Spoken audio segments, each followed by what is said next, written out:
बबीता जी, आपको रेसलर आपके फादर ने बनाया। जी। बबीता फोगाट क्या बनना चाहती थी? हम 9-10 साल के अराउंड थे और 9-10 साल का बच्चा, मुझे लगता नहीं कि वो इतना मतलब ये सोच पाए कि मुझे ये बनना है या कुछ करना है, डॉक्टर बनना है या इंजीनियर। एक ट्रेडिशनल बैकग्राउंड से निकलकर एक मेल डोमिनेटिंग ग्राउंड पर जहां दंगल में सिर्फ पुरुषों का वर्चस्व चलता है, कितना मुश्किल था अपनी पहचान बना पाना? हमारे से ज्यादा चैलेंजिंग और जो फेस किया है वो हमारे माँ बाप ने किया है। हम शॉर्ट्स पहनते थे और ट्रेनिंग भी लड़कों के साथ करते थे। कुछ जैसे कि आपने बताया कि कुश्ती जैसा गेम चुनना बहुत बड़ी चैलेंजिंग था। तो लोग बोलते थे कि महावीर बावला हो रहा है, क्यों छोरिया के बोले कान्ना न तोड़वा दिया, कोई इनसे शादी भी नहीं करेगा। तो जब आपको हानिकारक बापू के डिसिप्लिन से प्रॉब्लम होने लगी तो कई बार मन में नहीं आता था कि सीधे जाके कहते कि पापा नहीं बनना हमको रेसलर, हमको डॉक्टर बनना है? बिल्कुल हुआ है।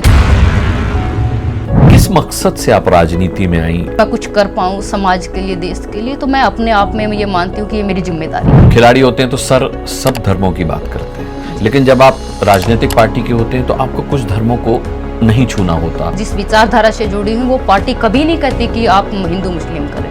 हिंदू मुस्लिम तो जो कांग्रेस के लोग हैं वही कहते बीजेपी ने ऐसे कर रहा है, बीजेपी ऐसे। बहन विनेश फोगाट भी अब राजनीति में है और पार्टीगत देखा जाए तो आपकी प्रतिद्वंदी। इस वजह से क्या फर्क पड़ गया आप दोनों के बीच? बातचीत होती है कभी? मैं जैसी पहले थी मैं आज भी वैसी हूँ।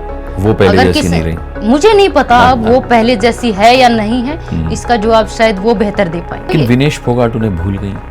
हो सकता है उन्होंने वो अचीव कर लिया हो वो चीज, आज उनकी जरूरत ना हो शायद।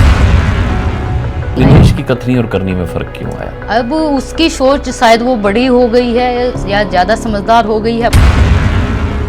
मैंने इस तरीके की बात भी सुनी थी कि आपने और तीरथ राणा जी ने ही प्रदर्शन की परमिशन दिलवाई थी जंतर मंतर पर, क्योंकि आपकी कुछ महत्वाकांक्षाएं थी।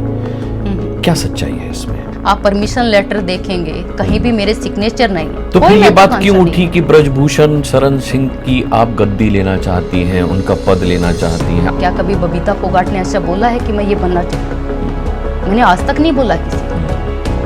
मैं उस चीज की जिम्मेदार हूँ जो मैंने कहा है। बबीता, ये भी तो सच है कि जब आपके साथियों को आपकी जरूरत थी जंतर मंतर पर तो आप उनके साथ थे। कौन कहता? ये तो सवाल ही पैदा नहीं होता कि मैं उनके साथ, मैं खिलाड़ियों के साथ ना हूँ। वो खिंचा था ये धरना इतना लंबा? अब ये तो मुझे लगता है कि वो सबके पूरी दुनिया के सामने है।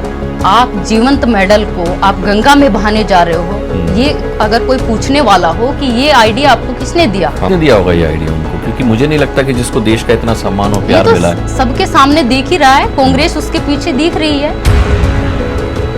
साक्षी मलिक को मैं पूछना चाहती हूँ कि दूसरी बार आंदोलन खत्म करने के नाम पर WFI का कौन सा पद उन्होंने मांगा था और किससे मांगा था, बताना चाहिए देश को। नमस्कार दोस्तों, मैं आपके साथ अनुराग मुस्कान आपका इस ताज़ा तरीन पॉडकास्ट में बहुत बहुत स्वागत करता हूं। और जैसा कि आपने अभी अभी टीज़र देखा, टीज़र में आपने आज की हमारी गेस्ट को देखा, तो मैं आपको ये बता दूं कि आज का जो पॉडकास्ट है वो दंगल पार्ट 2 होने वाला है, दंगल 2.0 होने वाला है। होता क्या है, देखिए कि एक फिल्म जो होती है ना, उसमें 3 घंटे के अंदर किसी की भी जिंदगी को समअप कर दिया जाता है, लेकिन जिंदगी 3 घंटे में समअप होती नहीं है। 3 घंटे में इंसान अपनी जिंदगी में एक फिल्म जीता है। और ऐसे ही हमारी आज की मेहमान ने तमाम सारी फिल्में तमाम सारे 3 घंटों में जी है। बहुत बहुत स्वागत करता हूं Babita Phogat ji. Thank you so much. मेरा देखिए सबसे पहला सवाल यही होता है अपने मेहमान से, जी कैसी हैं आप? बिल्कुल बढ़िया है, आप कैसे? मैं भी बिल्कुल ठीक हूँ। अच्छा, इंट्रोडक्शन देने में आपका थोड़ा सा मुझे कंफ्यूजन हुआ। आपका परिचय ज्यादा बेहतर क्या होगा, रेसलर बबीता के तौर पर दिया जाए या राजनीति में सक्रिय बबीता के तौर पर दिया जाए? मैं मानती हूँ कि राजनीति में भी पहचान रेसलर बबीता फोगाट के नाम से ही राजनीति में हुई है जी। तो मुझे लगता है कि वो तो ताउम्र वो नाम तो रहेगा। और ये नाम जो रेसलर बबीता, ये देश की जनता ने दिया। हाँ, देश की जनता ने दिया है, प्यार के साथ दिया है। बिल्कुल बिल्कुल। आप हरियाणा के चरखी दादरी के बाबली गांव से आती हैं, बलाली गांव से आती हैं। कैसा लगता है जब फोगाट सिस्टर्स की वजह से बलाली गांव को जाना जाता है और आपके गांव को पूरे विश्व में एक पहचान मिलती है, वो लम्हा कैसा होता है? बिल्कुल, वो थोड़ा इमोशनल भी रहता है और गर्व भी महसूस होता है। और जैसे कि आपने बताया कि पूरे गांव को जो है वो देश विदेश में जाना जाता है। आपको शायद आपको वो मौका नहीं मिला होगा, लेकिन मेरे गांव ने और भी प्राउड जब फील कराया था जब अपने गांव के बाहर जब मेन द्वार जो होता है उसके ऊपर अपनी बेटियों का नाम लिखा है। हम जो सभी जो वेलकम गेट वेलकम गेट के ऊपर अच्छा। गीता, बबीता और रीतू सबका सभी बहनों का नाम लिखा है कि उनका गांव बलाली में आपका स्वागत है। अच्छा। तो वो मोमेंट जो है जब भी गांव के अंदर एंट्री करते हैं और जब दीवार उसको देखते हैं तो मन में प्राउड फील होता है कि गांव वालों ने इतना सम्मान दिया और आज हमारे गांव का नाम जो है विदेशों तक है, वो उनके प्यार बदौलत, उनके प्यार की बदौलत और माता पिता की मेहनत की बदौलत है। माता पिता की मेहनत, आपकी मेहनत की भी मैं बात करूंगा, लेकिन उससे पहले मुझे याद आता है कि आपके अचीवमेंट्स में तमाम सारे अचीवमेंट्स हैं। कॉमनवेल्थ खेल जो हैं, आप 3 कॉमनवेल्थ खेलों की मैं बात करूंगा, 2010, 2014 और 2018, जिसमें आपने 2 सिल्वर और 1 गोल्ड जीता। 2018 का खासकर कॉमनवेल्थ गेम कितना चैलेंजिंग था, कितना खास और कितना अलग था आपके लिए? काफ़ी चैलेंजिंग था, क्योंकि एक्चुअली वैसे तो मैं गेम मतलब छोड़ने के मतलब 2016 ओलंपिक मैंने लास्ट खेला था। 1-1.5 साल के 2 ही साल लगा लीजिए कि गैप के बाद मैंने 2018 मैंने लास्ट खेला था। एक्चुअली मुझे नी में 2013 से मुझे इंजरी भी नहीं कह सकते कि कोई टूट फूट हो गया, कोई चोट लगी हो, लेकिन एक ओल्ड एज में जो प्रॉब्लम आती, कार्टिलेज जो है वो मतलब 4 ग्रेड तक घिस चुका था। और मैंने अपनी बॉडी के साथ टॉर्चर करते हुए और पेन इतना हद तक था कि मैं हर रोज डेली ट्रेनिंग करती थी। अच्छा। ट्रेनिंग के साथ मुझे जो पेन होता था वो मतलब असहनीय होता था, लेकिन फिर भी मुझे बस ये था कि मुझे करना है, मुझे अचीव करना है, थोड़ा बहुत पेन होगा सहन कर लेंगे। और 2016 के बाद मैंने 1 साल बिल्कुल मैंने ड्रॉप कर दिया था और अपने छोटे बहन भाइयों की मैं ट्रेनिंग करवाती थी। तो फिर पापा ने और बड़ी बहन ने और घर के सभी लोगों ने कहा कि नहीं, तू कर सकती है, 2018 कॉमनवेल्थ तू खेल सकती है, हमें विश्वास है।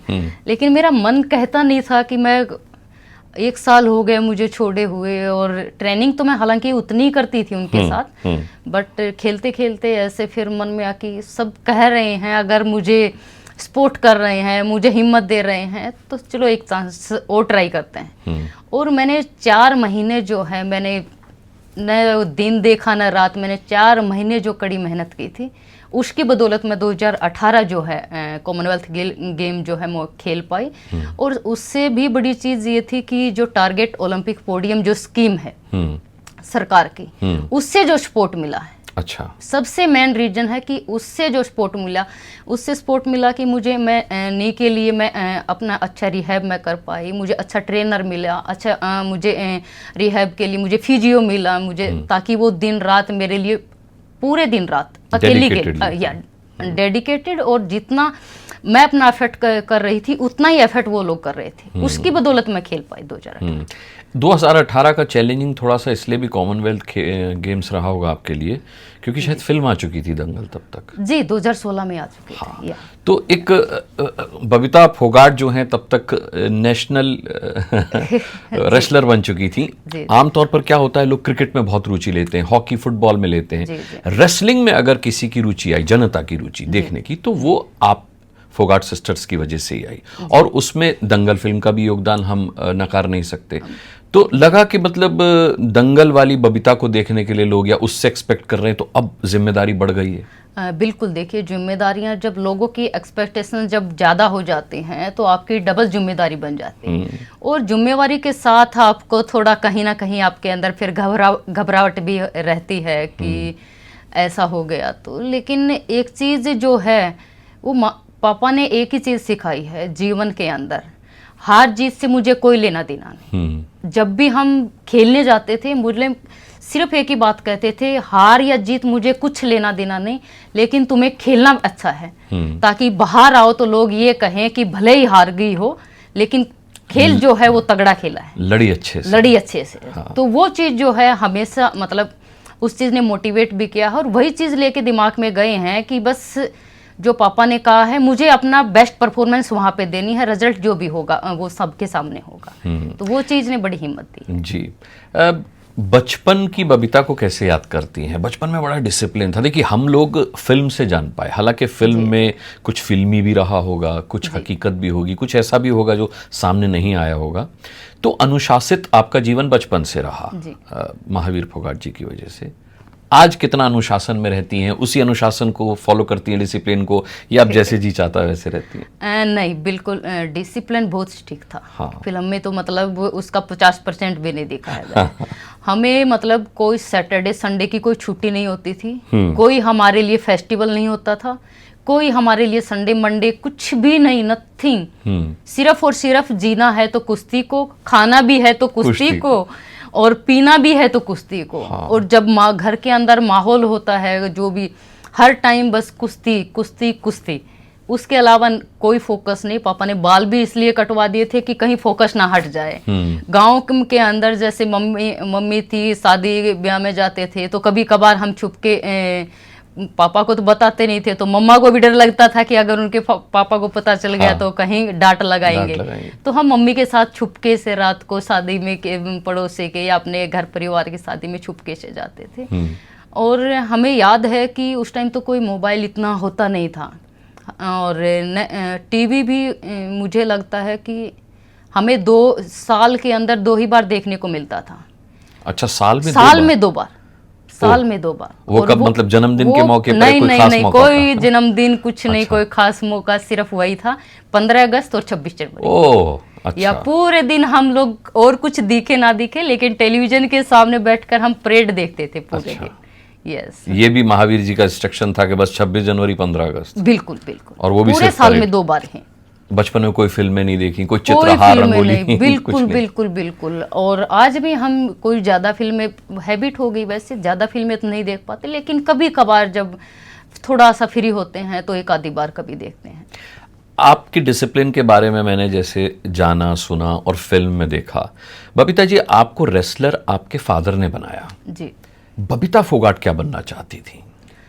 एक्चुअली हम इतने छोटे थे अनुराग जी उस समय पे, क्योंकि हम 9-10 साल के अराउंड थे। और 9-10 साल का बच्चा, मुझे लगता नहीं कि वो इतना मतलब ये सोच पाए कि मुझे ये बनना है या कुछ करना है, डॉक्टर बनना है या इंजीनियर। और हम गांव के माहौल में पले बड़े हैं। हाँ। तो हमारा जो रहन सहन था वैसे हमेशा लड़कों की तरह ही रहा। हमें ये ट्रीट कभी नहीं किया गया कि तुम लड़की हो, बल्कि मेरे फादर ने या परिवार के लोगों ने ऐसे ही ट्रीट किया। हम पहनावा भी, मतलब कपड़े शुरू से ही, जन्म से ही हम लड़कों के पहनते थे, लड़कों की तरह ही खाते थे, और पूरा माहौल ही ऐसा रहा है। हाँ। तो मुझे लगता है कि ऐसा, मुझे लगता नहीं कि मैं ऐसा सोच पाऊँ कि मैं कुछ ये बनना चाहती थी। आपने कहा लड़कों की तरह ही हम रहते थे, लड़कों की तरह हमें ट्रीट किया जाता था, हम लड़कों की तरह खाते थे। हमने देखा कि दंगल में भी आप लड़कों की तरह ही लड़ती थी। सवाल ये है कि एक ट्रेडिशनल बैकग्राउंड से आप आती हैं, हरियाणा के गांव से आती हैं। आज आपने जीन्स और शर्ट पहनी हुई है, लेकिन उस जमाने में लड़कियों का जीन्स और शर्ट पहनना मतलब पूरा मोहल्ला, समाज, परिवार को कहीं ऐसा ना हो समाज से बेदखल कर दे इस वजह से। लेकिन आज आपने अपनी एक पहचान बनाई। एक ट्रेडिशनल बैकग्राउंड से निकलकर एक मेल डोमिनेटिंग ग्राउंड पर, जहां दंगल में सिर्फ पुरुषों का वर्चस्व चलता है, जी। कितना मुश्किल था अपनी पहचान बना पाना? देखिए, मैंने फिल्म में तो देखा कि जब आप लड़कों से लड़ने जाती हैं, लड़के आपकी मजाक उड़ाते हैं कि ये क्या लड़ेगी, इसको तो एक पटखनी में हरा देगा। रियल में क्या फीलिंग्स थी? एक्चुअली आपने ठीक कहा, हमारे से ज़्यादा चैलेंजिंग और जो फेस किया है वो हमारे माँ बाप ने किया है। क्योंकि हम इतने बच्चे थे, और बच्चे जो हैं, जो माँ बाप कहेंगे ज़्यादातर उनकी सुनते हैं जी, कि और बिलीव भी माँ बाप के ऊपर करते। तो मैं जब भी लोग ऐसा कुछ बोलते थे, क्योंकि हम शॉर्ट्स पहनते थे और ट्रेनिंग भी लड़कों के साथ करते थे, कुछ जैसे कि आपने बताया कि कुश्ती जैसा गेम चुनना बहुत बड़ी चैलेंजिंग था। तो लोग बोलते थे कि महावीर बावला हो रहा है, इन छोरिया के बोले कान्ना न तोड़वा दिया, कोई इनसे शादी भी नहीं करेगा। शॉर्ट्स डालते थे तो लोग बोलते थे कि मतलब इनकी शर्म भाग गई है, कि ये क्या पहनावा इनको पहना रहे। तो मेरे पापा यही बोलते थे कि तुम अपना काम करते रहो, इनको जो कोई बोल रहा है तुम अपनी मेहनत से उनको जवाब दो, तुम्हें कुछ बोलने की जरूरत नहीं। गुस्सा भी आता था, कभी कभार पापा नहीं होते तो बोल भी देते थे कि तुम्हें क्या दिक्कत, जब मेरे माँ बाप को दिक्कत नहीं है तो। ऐसे बोल भी देते थे, लेकिन फिर पापा को बताते थे कि आपकी बेटी ने ऐसे जवाब दिया, तो फिर पापा समझाते थे कि तुम्हें जवाब देने की जरूरत नहीं, अगर जवाब देना तो अपनी मेहनत से दो, कामयाब होके दिखाओ। जिस दिन कामयाब हो जाओगे उस दिन सब लोग तुम्हारे साथ में होंगे। सबके मुंह बंद हुए। बिल्कुल। और वही हुआ भी, बल्कि मुंह बंद नहीं हुए, मुंह आपकी तारीफ में खुलने लगे। जी जी। बबीता जी, ये कहीं एक पिता का अपनी बेटियों पर थोपा गया फैसला तो नहीं था? क्योंकि महावीर फोगाट चाहते थे उनका बेटा हो, पहलवानी करे, और वो पहलवानी में जो हासिल नहीं कर पाए, जो अचीव नहीं कर पाए, वो उनका बेटा करे। बेटा नहीं हुआ तो कहीं आपको ऐसा तो नहीं लगता उन्होंने बेटियों पर अपनी महत्वाकांक्षा थोप दी? नहीं, मेरे पापा का कभी भी ये नहीं था कि मुझे बेटा हो। हालांकि मेरे दादी का और जो बड़े बुजुर्ग गांव में, क्योंकि मोस्ट ऑफ वही लोग ऐसे सोचते थे, लेकिन मेरे पापा ने कभी भी, जब भी हम बेटियां, मुझे याद है कि हम छोटे छोटे थे, चारों की चारों बहनें हम पापा के पास ही सोते थे। एक खाट के ऊपर, मतलब खटिया जिसको बोलते हैं, एक खटिया पे हम चारों बहनें सोते थे। और जब मेरा छोटा भाई हुआ था, बल्कि भाई मम्मा के पास सोता था, हम चारों बहनें पापा के पास सोते थे। तो उन्होंने कभी ये फील कराया नहीं। जबकि कभी बाहर भी चले जाते थे पापा, तो हम मतलब दरवाजे के ऊपर बैठ के वेट करते थे कि पापा आएंगे, कुछ लेके आएंगे। तो उन्होंने लाड भी बहुत किया है, प्यार भी किया है, और उन्होंने थोपा नहीं है। मेरे दादा खुद रेसलर रहे हैं, मेरे पापा भी एक अच्छे मतलब नेशनल के मेडलिस्ट खिलाड़ी रहे हैं, और गुरु चंदगीराम अखाड़े में उन्होंने ट्रेनिंग की है। और हालांकि हमारा खुद के इंटरेस्ट से ही लगा लीजिए, हम पापा सुबह 4 बजे खुद ट्रेनिंग करने जाते थे, क्योंकि पहलवान रहे हैं, तो वो उस टाइम पे प्रैक्टिस करते थे अपनी सुबह 4 बजे। तो हम पूछते थे, पापा सुबह सुबह मतलब अंधेरे में कहाँ जाते हो 4 बजे आप? बोले मैं दौड़ लगा के आते हूँ बेटा। तो हम छोटे थे, बच्चे थे, तो हमने कहा कि नहीं, हम भी चलेंगे पापा जी, आपके साथ चलेंगे। हाँ, आपके साथ। और थोड़ा सा पापा थोड़े हेल्दी हो गए थे, तो हमें ये लगता था कि उस टाइम पे कि पापा इतने मोटे, हम हरा लेंगे। अच्छा। और हमने धीरे धीरे दौड़ शुरू की, तो पापा उस टाइम तो कहाँ हरा पाते, इतने छोटे बच्चे थे। लेकिन धीरे धीरे कंपटीशन पापा के साथ ही होता चला गया। और पापा हमारे साथ कंपटीशन करते थे कि चलो अब 100 मीटर का शूट लगाते हैं, मुझे हरा के दिखाओ। और जब नहीं हरा पाते थे तो गुस्सा भी आता था अपने अंदर कि नहीं, अब तो हमें मतलब पापा को हरा के ही दिखाना है, पीछे छोड़ना ही है। तो वहां से हमारी शुरुआत हुई है। और फिर धीरे धीरे फिर पापा ने फिर कुश्ती में धीरे धीरे डाल दिया। हमें पता ही नहीं चला कि हम कब मतलब सुबह पापा के साथ ऐसे उठते हुए और कब कुश्ती में घुल गए, हमें खुद नहीं इतना पता चला। पता ही नहीं चला कि कब पिता का सपना आपका अपना सपना। बिल्कुल बिल्कुल बिल्कुल।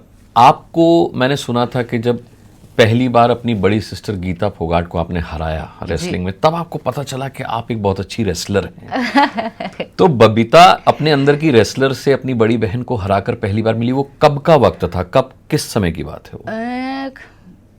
साल तो मुझे एग्जैक्ट मुझे याद नहीं, लेकिन अराउंड 2001-2 के अराउंड की बात है। अच्छा। हाँ जी। वैसे ट्रेनिंग हम साथ में करते थे, लेकिन ट्रेनिंग के दौरान जो है गीता हमेशा हैवी रहती थी। अच्छा। और उस दिन कुछ चमत्कार ही हुआ है, मैं चमत्कार ही कहूंगी कि उस दिन जो है मैंने गीता को सीधा बाईफाल ही कर दिया। बाईफाल मतलब एक तरफा होता है कुश्ती जीतना, और बाईफाल कर दिया। और अगले दिन न्यूज़पेपर के अंदर बबीता को मतलब कि छोटी बहन ने बड़ी बहन को हरा दिया। तो बहन घर के अंदर भी ऐसा ही माहौल, सब हंस रहे हैं कि कमाल कर दिया, गीता तू हार के आ गई। तो बड़ी बहन के लिए थोड़ा इमोशनल समय था, मेरे लिए थोड़ा खुशी का समय था कि ये भी मुझे, लेकिन ऐसा नहीं हुआ कि मतलब बहुत बड़ा कुछ जीत लिया है या कुछ। लेकिन ये था कि मैंने आज गीता को हराया है, तो कुछ तो है, कुछ तो है। कि हालांकि हम मतलब इक्वल ही रहते थे, लेकिन फिर भी एक 19-20 का फर्क है, तो वो गीता थोड़ा सा मेरे से 20 पढ़ती थी। जी। अच्छा, उस वक्त महावीर फोगाट जी का क्या रिएक्शन था जब आपने गीता फोगाट को हराया? कि आप खुश हुई, गीता थोड़ी सी उनको लगा होगा कि अरे छोटी ने मुझे हरा दिया? पिता का क्या रिएक्शन था? पापा का ऐसा कोई रिएक्शन नहीं था कि मतलब, लेकिन पापा भी उस दिन शौक थे कि मतलब ये क्या हो गया है कि हाँ जी हार के आई। पापा ने कुछ नहीं कहा, क्योंकि उनके लिए तो दोनों इक्वल थे और उनके स्टूडेंट थे हम। तो उन्होंने दोनों कहा कि कोई बात नहीं, हार जीत चलती रहती है, कभी मायूस हो जा, अपने मेहनत करो, और जो ज्यादा मेहनत करेगा वही जीतेगा। तू अगली बार ज्यादा मेहनत कर ले तो अगली बार तू जीत जाएगी। तो उनका हमेशा मतलब कभी भी उन्होंने ये एहसास नहीं कराया कि तुमने कुछ बहुत बड़ा जीत लिया, चाहे कोई भी मेडल हम जीत के आए हो। कभी ये एहसास नहीं होने दिया ना कि तुमने कि मतलब इस जीत को कभी सिर पे बैठा लो या कुछ बहुत बड़ा अचीव कर लिया। उनके लिए बड़ा मतलब ओलंपिक का गोल्ड, उससे कम वो आंकते ही नहीं थे। इसीलिए वो गाना बना था दंगल फिल्म में, बापू सेहत के लिए बिल्कुल तो बिल्कुल हानिकारक है। बिल्कुल बहुत हानिकारक थे उस समय पे। लेकिन उनका हानिकारक आज जो हम समझ में आता है कि तो मैं मानती हूँ कि ऐसा हानिकारक हर माँ बाप को अपने बच्चों के लिए जरूर होना चाहिए। हाँ, आज भी हानिकारक के तभी थे बस नहीं, उसी टाइम जितने वो स्टिक रेसलिंग को लेके थे, डिसिप्लिन को लेके थे, उतने स्टिक आज तो नहीं है, उससे तो बहुत कम आ गए हैं। बट फिर भी एक बाप की तरह इमोशनली भी बहुत ज्यादा रहते हैं, एक बच्चे की तरह हमारे साथ रहते भी, हमारे साथ बहुत हंसी मजाक भी करते हैं। और गांव में क्योंकि लोग ताशे खेलते हैं, मेरे पापा हम छोटे छोटे थे तब से ही अपने साथ बैठा के ताशे भी खेलते, कई कभार ज्यादा टायर्ड हो जाते थे तो पापा अपने साथ बैठा के हम सब बहनों को और हमारे साथ ताश खेलते थे। तो मतलब उन्होंने एंजॉय भी साथ में कराया है। अच्छा, डिसिप्लिन अपनी जगह और Discipline इंजॉयमेंट अपनी जगह, लेकिन जरूरी सब है उनके लिए। ऐसा नहीं है कि तुम एंटरटेनमेंट मत करो या इंजॉयमेंट मत करो, लेकिन अपना डिसिप्लिन फॉलो करके अपनी प्रैक्टिस पूरी करके, प्रैक्टिस के टाइम पे पूरा फोकस्ड, वहां पे उनको कोई चांस मतलब ऐसा नहीं कि अनडिसिप्लिन हो जाए या कोई चीज भी मिस हो जाए, बिल्कुल भी नहीं। मेहनत करके कुछ भी करो। और मुझे याद है कि हम जब छोटे थे, हम कई बार कभी कभार ट्रेनिंग कम होती थी, टायर्ड हो जाते थे, हो नहीं पाती थी, पापा जैसा कहते थे। तो पापा क्या है नई न्यू साइकिल लेके आए थे, और वो साइकिल जब ट्रेनिंग कम करते थे तो वापस ले लेते थे, छीन लेते थे। और हमें स्कूल में क्योंकि 3-3.5 किलोमीटर दूसरे गांव में स्कूल में हम जाते थे पढ़ने, तो साइकिल लेके जाते थे, नहीं तो फिर हमें पैदल जाना पड़ता था। अच्छा। तो फिर वो मेहनत फिर अगले दिन फिर ज्यादा करनी पड़ती पैदल थी। परेड करने से बचने के लिए मेहनत करनी पड़ती थी, जिससे साइकिल पर जा पाए। बिल्कुल बिल्कुल। ये अच्छी स्ट्रेटेजी थी। और फिर साइकिल से फिर स्कूटी पे आए। अच्छा। और जैसे ही हमने जिस दिन भी ट्रेनिंग कम की, उस दिन मतलब पापा ने स्कूटी छीन लेनी है या साइकिल ले लेनी है। अब पैदल जाओ। बिल्कुल। अच्छा, एक आइडियल फादर बन गए महावीर फोगाट। और सबसे बड़ी बात कि देखिए, हरियाणा से बहुत सारे खिलाड़ी आते हैं, लेकिन रेसलिंग में जो जुनून बनी रेसलिंग, वो फोगाट सिस्टर्स की वजह से ही बनी। और उसके पीछे महावीर फोगाट जी का आइडियल होना या अपनी बेटियों को आज़ादी देना, जी। इसको मैं मानता हूं कि सबसे बड़ा क्रेडिट है कि एक बाप ने अपनी बेटियों को जो आज़ादी दी, जिस तरीके का डिसिप्लिन दिया। आपको लगता है कि एक रोल मॉडल तो बने ही महावीर फोगाट, आप रोल मॉडल बनी, हरियाणा की बेटियों को आप कितना बड़ा योगदान मानती हैं अपना के पंख दे पाई? आज मैं देखता हूं किसी भी स्टेडियम में जाता हूं, रेसलिंग की ट्रेनिंग कर रही होती हैं हरियाणा की बेटियां, और सबके आइडियल आप होते हैं। गीता फोगाट, बबीता फोगाट, विनेश फोगाट, मतलब फोगाट सिस्टर्स ही सबके आइडियल्स हैं। बिल्कुल। देखिए, उसके अंदर मेरे माँ बाप का भी बहुत अहम रोल है, क्योंकि उन्होंने ही गीता बबीता को बनाया है जी। और उनकी मेहनत की बदौलत, उनका संघर्ष जो है, क्योंकि सुबह 4 बजे हम उठते थे तो वो भी उठते थे, और लोग आज आइकॉन के तौर पे अगर फॉलो करके, तो एक मन में खुशी भी होती है कि हमने ये चीज़, हमने मतलब उन लड़कियों को एक उड़ान दी है, उन लड़कियों को एक पहचान दी है, जिनको घरों के अंदर कैद कर दिया जाता था, घरों से बाहर नहीं निकलने दिया जाता था, या चूल्हे चौके तक सीमित रखते थे। ऐसी थिंकिंग से माँ बाप भी बाहर, उस सोच से बाहर निकले, उनको भी एक मोटिवेशन मिला है कि यस, हम महावीर जी की तरह हम भी अपने बच्चों को बाहर भेज सकते हैं। ऐसी बहुत सी फैमिली से मिले हम, और उन्होंने खुद बताया है कि हम अपने बच्चों को बाहर भेजना चाहते थे, लेकिन सोसाइटी के डर से हम भेज नहीं पाए। हाँ। तो उनको कहीं ना कहीं उस चीज का पछतावा था। हालांकि हमारे साथ हमारे गांव की और 4-5 लड़कियों ने भी रेसलिंग स्टार्ट की थी। अच्छा। लेकिन समाज के दबाव और प्रेशर से उनके माँ बाप ने उन्हें पीछे खींच लिया। अच्छे मतलब ट्रेनिंग करती थी वो लड़कियां, और यहाँ तक कि स्टेट तक, डिस्ट्रिक्ट तक वो खेली भी हैं। अच्छा। लेकिन वही है कि समाज के दबाव से और हर कोई मतलब इतना झेल नहीं पाया। मेरे पेरेंट्स ने झेल लिया, ताने सह नहीं पाए वो लोग। यस। बट मेरे पापा बहुत जिद्दी टाइप में हैं। अगर कुछ ठान लिया तो उन्होंने उस चीज को मुकाम तक पहुंचा बगैर मतलब उन्होंने दम नहीं लिया, चाहे दुनिया इधर की उधर हो जाए, लेकिन उन्होंने उस मुकाम तक पहुंचाना। मेरी माँ को सरपंच उन्होंने बनाया है। और सिर्फ माँ को सरपंच नहीं, मुझे हम छोटे छोटे थे तब मेरी माँ को घोड़ी पे बैठा के भेज दिया कि जाओ घर पे लेके जाना। और पूरा गांव देख रहा है। अच्छा। पूरा गांव देख रहा है कि महावीर ने ये क्या कर दिया, मतलब अपनी बहू को बैठा के घोड़ी पे छोड़ दिया। और मम्मा को भी डर था, पहली बार बैठ रही है, बोले चिंता मत कर, मैं तेरे साथ हूँ, तुझे किस चीज की चिंता है, कोई डरने की जरूरत नहीं है, मैं बैठा रहा हूँ तो जा लेके जा घर पे। और मम्मा लेके आ गई है। तो उस दिन गांव के अंदर भी थोड़ा सा एक हो, सामने तो किसी कोई नहीं बोलता था, लेकिन पीछे से कि मतलब इसकी शर्म नहीं आती है कि घोड़ी पे बैठा के भेज दिया, क्या झांसी की रानी बनाएगा इसको, तो ऐसे शब्द बोलते थे। लेकिन उन्होंने मतलब महिलाओं को और बच्चियों को हमेशा सपोर्ट किया है और एक बहुत बड़ी सोच के साथ उन्होंने आगे बढ़ा। विमेन एम्पावरमेंट का बहुत बड़ा उदाहरण देख रहा हूं मैं महावीर फोगाट जी में, जिस तरीके से आप बता रही हैं और जिस तरीके से हम जानते हैं, एक रूढ़िवादिता को तोड़ करके जिस तरीके से उन्होंने अपनी बेटियों को, अपनी पत्नी को आगे बढ़ाया, उनको हिम्मत दी, ये वाकई में एक मिसाल है। अच्छा, एक डिसिप्लिन की लाइफ जीते हुए आप रेसलिंग कर रही थी जी। आपने कहा कि 8-9 साल की उम्र अपना करियर चुनने की नहीं होती कि भाई हम डॉक्टर बनेंगे, इंजीनियर बनेंगे। लेकिन जब आप बड़े हुए और जब आपको हानिकारक बापू के डिसिप्लिन से प्रॉब्लम होने लगी, तो कई बार मन में नहीं आता था कि सीधे जाके कहते कि पापा नहीं बनना हमको रेसलर, हमको डॉक्टर बनना है, अब हमें रेसलिंग नहीं करनी। जब ये समझ डेवलप हुई कि यार इसके अलावा भी बहुत कुछ किया जा सकता था, तो कभी मन में आया कि पापा से जाके कहें? एक्चुअली जब ऐसा होता बिल्कुल हुआ है, क्योंकि पापा की ट्रेनिंग इतनी हार्ड थी कि मतलब कोई दूसरा चांस नहीं था। सबसे बड़ी चीज तो ये कि घर के अंदर अखाड़ा है, कोच भी पापा हैं, जाएं तो जाएं कहाँ पे। मेरी माँ को बोल देते थे कि माँ मतलब कभी थोड़ा बहुत समय की मतलब रेस्ट की जरूरत तो मशीन को भी होती है, हम तो फिर भी इंसान हैं। तो मेरी माँ जो है वो एक शब्द कहती थी, उनकी वो एक शब्द ने हमें बहुत हिम्मत दी है। मेरी माँ कहती थी बेटा 2 साल की मेहनत है और फिर तुम्हारी जिंदगी सफल हो जाएगी, तुम मेरे कहने से तुम 2 साल मेहनत कर लो। तो ये शब्द जो मेरी माँ ने बोल बोल के कब 20 साल निकलवा दिए। आज भी हम मम्मा का मजाक उड़ाते हैं कि माँ बता दे तेरे 2 साल हो गए कि नहीं हुए हैं।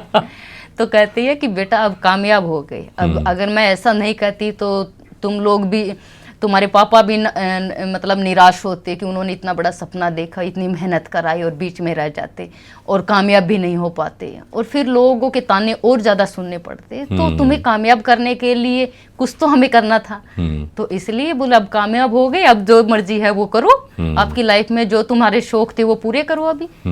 तो ये उनके 2 शब्दों ने बहुत हिम्मत दी।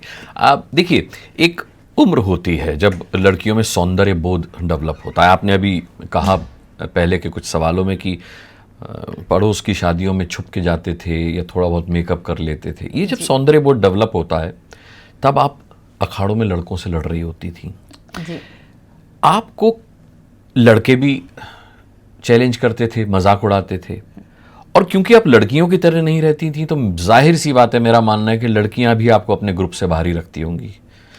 तो कैसे उस वक्त आपने अपने दिमाग को तैयार किया कि नहीं, न लड़के दोस्त हैं न लड़कियां दोस्त हैं, रेसलिंग ही हमारी दोस्त है? कैसे तैयार किया? बिल्कुल, क्योंकि धीरे धीरे पहले तो वो पापा का सपना था, हालांकि जैसे जैसे हमें समझ आने लगी, मेहनत करने लगे, तो मेहनत में भी मजा आने लग गया। हालांकि ट्रेनिंग हार्ड होती थी तब तो थोड़ा सा ऐसे मायूस होते भी थे और पापा पे गुस्सा भी आता था, लेकिन एक साइड जब कुछ अचीव करते थे तो वो खुशी भी उतनी होती थी कि यस हमने कुछ करके दिखाया, कुछ हमने मेहनत की है तो कुछ पाया है हमने।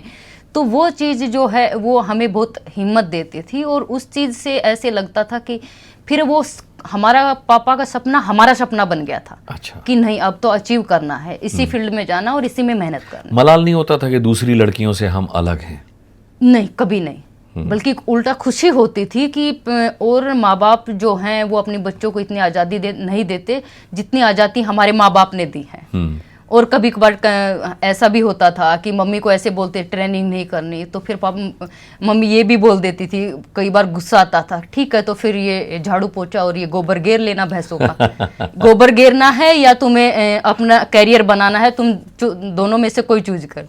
तो जो गोबर घेरना था उसको वही बात है कि चूज करने में कि सब लड़कियां करते हैं, ये तो हम भी कर सकते हैं, ये तो कोई बड़ी चीज़ नहीं है, ये तो नहीं भी करेंगे तो भी करना है। तो फिर यही है कि जैसे थोड़ा कम ऐसे मतलब टूटे मन से शुरू करते, तब लगता होगा कि बाकी लड़कियां गोबर घेरेंगी और हम जो है मेडल पहन के घूमेंगे, हम देश का नाम रोशन करेंगे। ये था कि हमें गोबर नहीं घेरना। मम्मी पापा बात तो सही कह रहे हैं, ये समझ भी आता था कि बात तो सही कह रहे हैं कि करियर बनाना है, इतनी मेहनत कर रहे हैं तो कुछ अचीव आज नहीं तो कल होगा, लेकिन वो मेहनत उसके लिए कंटिन्यूस रखनी पड़ी। ये चीज समझ में आती थी, लेकिन ये कि जब ट्रेनिंग हार्ड होती थी तो उस चीज को छोड़ के बस वो थोड़ा मेहनत कम हो जाए तो फिर उसके टेक्निक हम ढूंढते थे। जैसे आपने फिल्म में देखा, अलार्म बंद कर दिया, या कभी कभार धीरे बारिश होती थी तो हम अखाड़े में बाल्टी भर के पानी का फेंक देते थे कि पापा पानी ज्यादा भर गया है। तो ऐसी फिर हम मतलब ऐसी टेक्निक हम ढूंढते थे जिससे बचा जा सके, इंटरवल मिले, एक ब्रेक मिल जाए। बिल्कुल बिल्कुल, एक ब्रेक मिलता था या फिर वो कीचड़ में कहते थे कि करो? कभी कभार मिलता था, कभी कभार बिल्कुल नहीं मिलता, तो उसका कोई अपोजिट कुछ ऐसा निकाल लेके आते थे कि अच्छा अब ये भी करना, इससे तो यही ठीक था, यही कर लेते। तो मतलब रेस्ट उनके मन में था ही नहीं। हम कितनी भी टेक्निक अपना ले, हमने बहुत टेक्निक अपनाई। आपने फिल्म में देखा, हम लाइट बंद, लट्टू उतार दिया है, ये सारी चीजें वास्तव में हमने किया है। अच्छा। हम पापा रात को मतलब 10-11 बजे की लाइट जलती बंद करके सोए हैं। हमें तो पूरे टाइम पे यही दिमाग में रहता था कि आज ब्रेक कैसे लेना है। आज और फिर सारे के सारे बहन भाई मिलके हम योजना बनाते थे इस चीज के लिए। आपने कहा सारे के सारे बहन भाई मिलकर ये योजना बनाते थे, ये बॉन्डिंग तो समझ में आ गई। अब एक बॉन्डिंग भाई बहनों की कॉम्पिटिटिव हो गई, यानी कि ये मेडल नहीं जीत पाई, मैं मेडल जीत के लाऊंगी, ये इसने जीत लिया, मैं कैसे रह गई। अब कैसी बॉन्डिंग है बहनों में आपस में? नहीं, ऐसा हमारे अंदर कभी नहीं आया कि मतलब इसने जीत लिया, मैंने क्यों नहीं जीता। अच्छा। बल्कि हमारे अंदर एक हेल्दी कंपटीशन रहा है। अच्छा, इसने किया है तो मुझे भी ऐसा करके दिखाना है।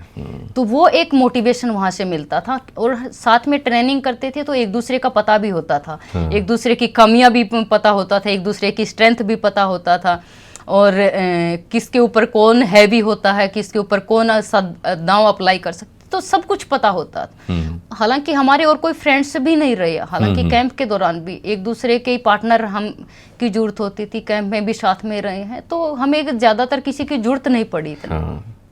अच्छा, अब आप मेनली तीन भूमिकाओं में है। देखिए, रेसलर आप रह चुकी हैं और एक नामचीन रेसलर आप रह चुकी हैं, अब आप नेता भी हैं और अब आप एक मदर भी हैं, एक माँ भी हैं। बिल्कुल। किस भूमिका में अपने आप को सबसे बेहतर पाती हैं आपके? मैं रेसलर सबसे बेस्ट हूं, या मैं नेता सबसे अच्छी हूं, या मैं एक माँ सबसे अच्छी हूं? मैं मानती हूँ सारी चीज़ों में अपनी जगह एक अपने आप को मैं बेस्ट मानती हूँ, क्योंकि मैं अपना बेस्ट देने की कोशिश करती हूँ हर भूमिका में।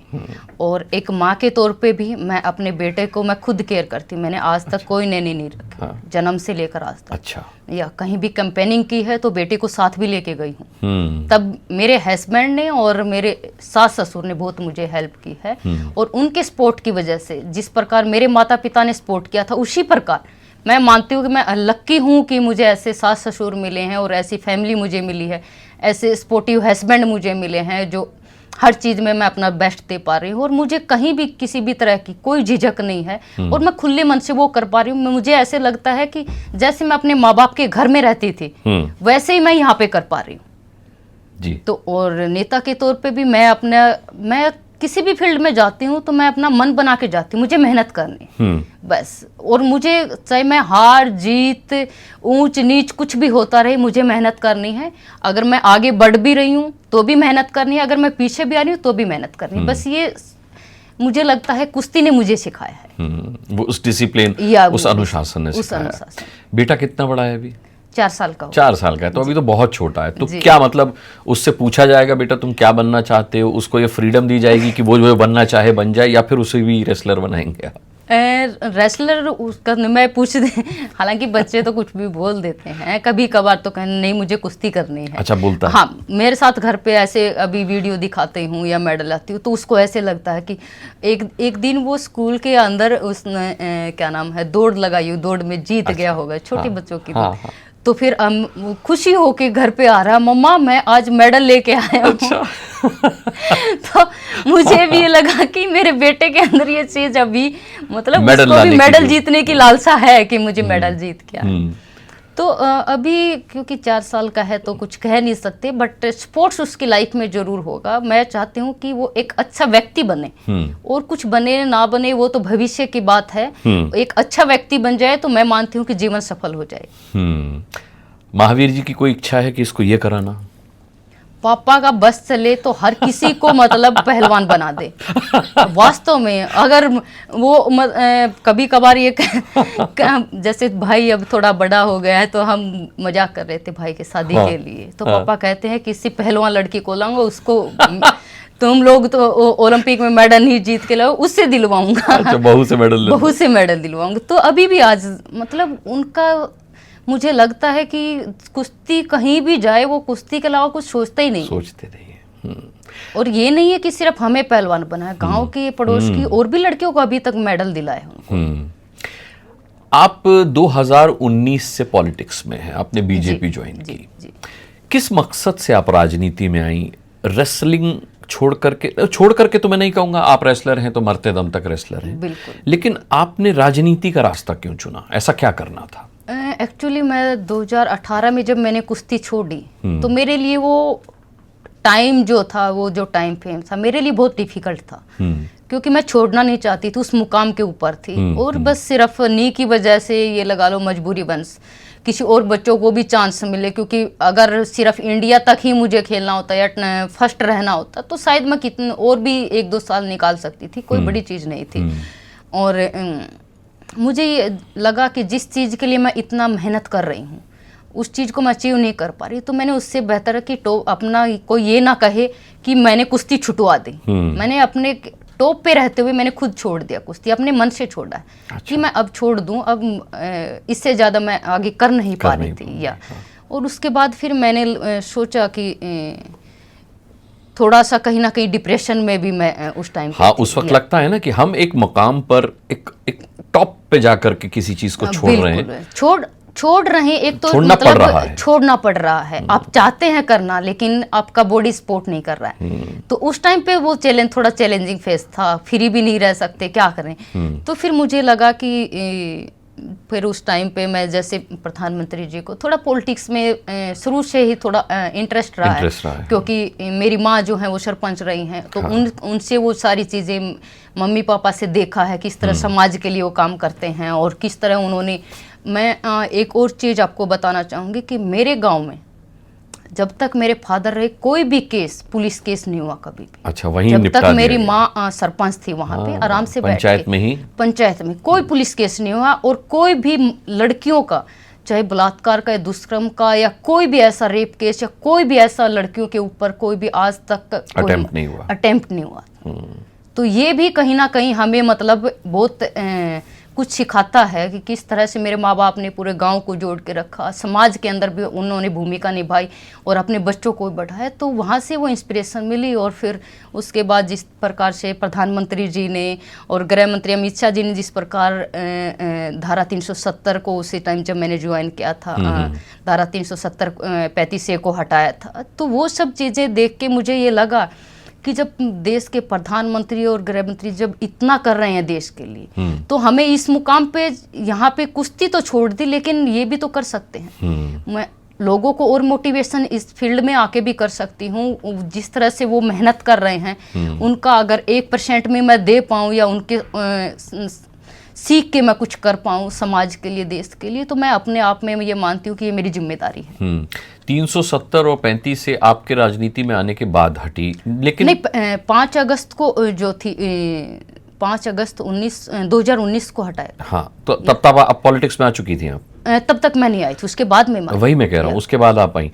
तो वजह बीजेपी को चुनने की क्या वजह थी? सिर्फ एक यही वजह थी? नहीं, सिर्फ यही वजह नहीं, क्योंकि एक राष्ट्र हित पार्टी के लिए जो देश के लिए सोचता है, दो देश के लिए, तो मैंने हमेशा उनके वर्क को देखा है। भले ही मैंने कुश्ती 2018 में छोड़ दी, लेकिन कुश्ती छोड़ने के बाद मैं उनको देखती थी किस तरह से वर्क कर रहे हैं और जिस तरह से मोदी जी के जो निर्णय थे वो देश हित में थे, उसने बहुत इंस्पायर किया है। चरखी दादरी से आपने चुनाव भी लड़ा, लेकिन दुर्भाग्य से आप हार गई। निर्दलीय जो प्रत्याशी था वो जीत गया। क्या मैसेज लिया आपने कि बबीता फोगाट को जो प्यार रेसलर के तौर पर मिला, उन्हें नेता के तौर पर लोगों ने खारिज कर दिया, लोगों ने आपको ये कहा कि नहीं बबीता तुम रेसलर ही ठीक हो, नेता मत बनो। इस हार के क्या मायने निकाले आपने? इस हार के मायने मैंने लगा कि कुश्ती में भी पहली बार हम जीते नहीं थे। हाँ। पहली बार में तो कुश्ती भी हारे थे, लेकिन हमें मेहनत करनी पड़ेगी, संघर्ष करना पड़ेगा और अपने आप को स्थापित करके दिखाना पड़ेगा अपन। और वो लोग जब आप फील्ड में जाके मेहनत करते हैं, लोगों का विश्वास पाते हैं, तो आज नहीं तो कल जीत जाएंगे, कल नहीं तो परसों जीतेंगे। कुश्ती में भी तो 1000 बार गिरे हैं, 1000 बार हारे, तब जाके हमने मतलब इतने सालों बाद वो मेडल जीता। 2010 में देखा कि इतना बड़ा मेडल 2010 में लोगों ने एक जाना कि भाई मेडल जीता गीता, लेकिन मेडल तो उससे पहले जीते भी हैं और हारे भी हैं हम कुश्ती।